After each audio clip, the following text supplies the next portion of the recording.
ولقد خلقنا الإنسان ونعلم ما توسوس به نفسه ونحن أقرب إليه من حبل الوريد إذ يتلقى المتلقيان عن اليمين وعن الشمال قعيد ما يلفظ من قول إلا لديه رقيب عتيد وجاءت سكرة الموت بالحق ذلك ما كنت منه تحيد ونفخ في الصور ذلك يوم الوعيد وجاءت كل نفس معها سائق وشهيد لقد كنت في غفلة من هذا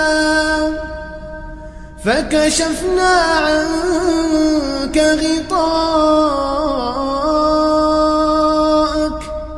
فبصرك اليوم حديد وقال قرينه هذا ما لدي عتيد ألقيا في جهنم كل كفار عنيد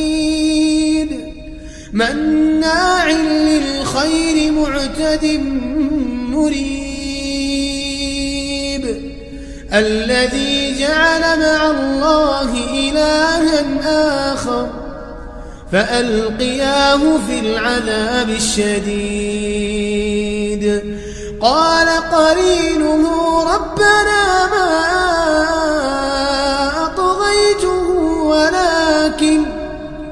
ولكن كان في ضلال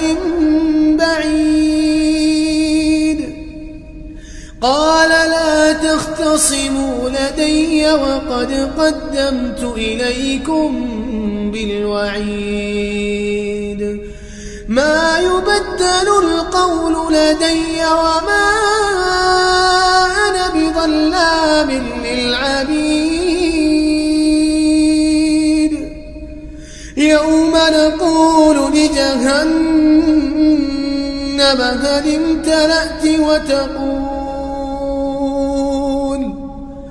يوم نقول لجهنم هل امتلأت وتقول هل من مزيد وأزلفت الجنة للمتقين غير بعيد هذا ما توعدون لكل أواب حفيظ من خشي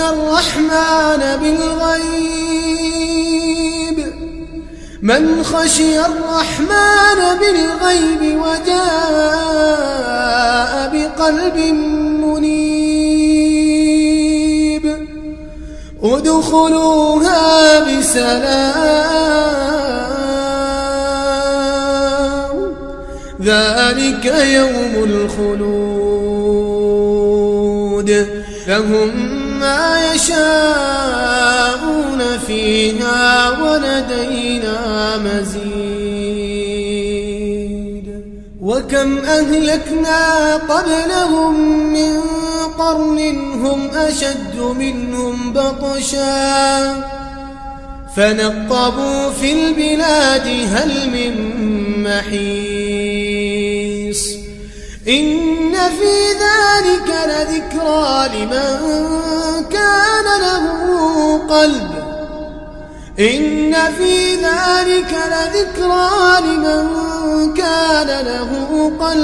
أو ألقى السمع وهو شهيد ولقد خلقنا السماوات والأرض وما بينهما في 6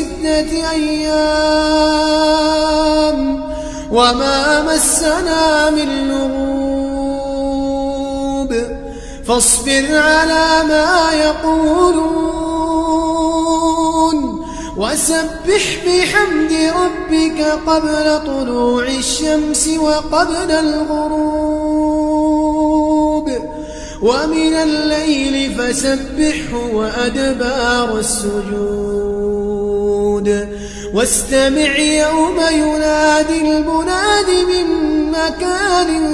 قريب يوم يسمعون الصيحة بالحق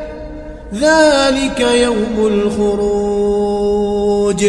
إنا نحن نحيي ونميت وإلينا المصير